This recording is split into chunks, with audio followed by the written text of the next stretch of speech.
Two of my favourite Bible verses are Isaiah chapter 40 verse 31. They who wait for the Lord shall renew their strength. They shall mount up with wings like eagles. They shall run and not be weary. They shall walk and not faint.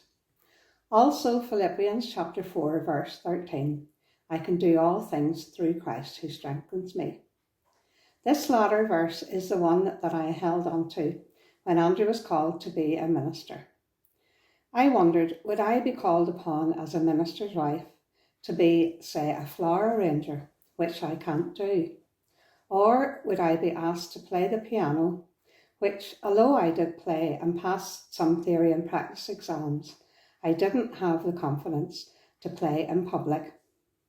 The third thing I thought of was that there was a lovely spiritual lady in Glengormley congregation who was so wonderful praying with people deep, meaningful prayers. Could I do that if asked? Thankfully, I wasn't called upon in the first two of these areas. And when I was asked to pray with someone along the way, the Lord gave me the ability, and I had matured more in the faith by then. I realised that our Lord is not looking for ability, but availability. He strengthens us for the task at hand in His time. When Andrew and I were in Finicky, just before we arrived, the parent and toddler group had closed due to very small numbers.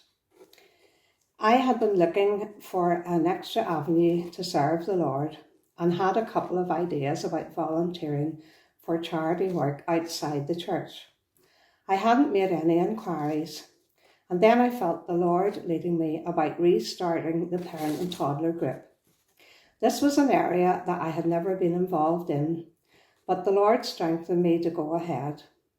I mentioned it to a couple of ladies and they were positive. Then at the harvest supper, two more ladies that I hadn't spoken to as yet came up to me and said that if I did restart the toddler group, they would support me. Out of the blue, Andrew received an email about a 6-week course in working with under school age kids, and it was taking place in Stranmillis at a reduced price of £40 per person. 5 of us decided to attend this course, and wonderfully, when the church council were informed, they agreed to fund it and also to give us money to buy more toys, books and puzzles. 2 other ladies volunteered to make toast, tea and juice for the kids and adults. We put up posters in local shops and a banner outside the church. The first Wednesday that we started, we had 10 children. It built up from there, and once we had over 40 kids, but usually between 25 and 30. We always opened with prayer and worked as a team. The mums, a couple of dads, grands and childminders were open to filling in little prayer request cards when we asked them at Christmas, and we put those on a tree and also set them on tables at Easter. And we would put them in a bag and I would take them home and pray over them and then dispose them. All kept very confidential. The Lord strengthened us all to do this work. During lockdown, the Lord has helped us cope with only seeing our children, their spouses and our 6 grandkids on Zoom. He helped and still does help with the utter disappointment of not being able to hug them when we meet. I trust also that each of us has felt the Lord very close during the hard times, especially those living alone, when the only time we were able to get outside was for an hour's walk. Harder still for those shielding. There was extra time for prayer and Bible reading and ringing friends, perhaps doing word or jigsaw puzzles or a new craft.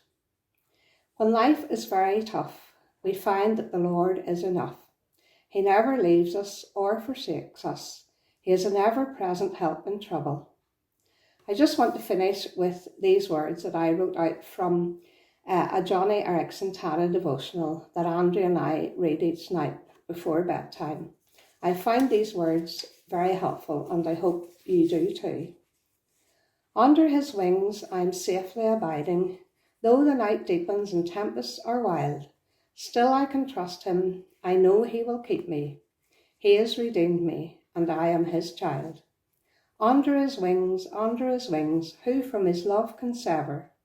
Under his wings my soul shall abide, safely abide forever. God bless.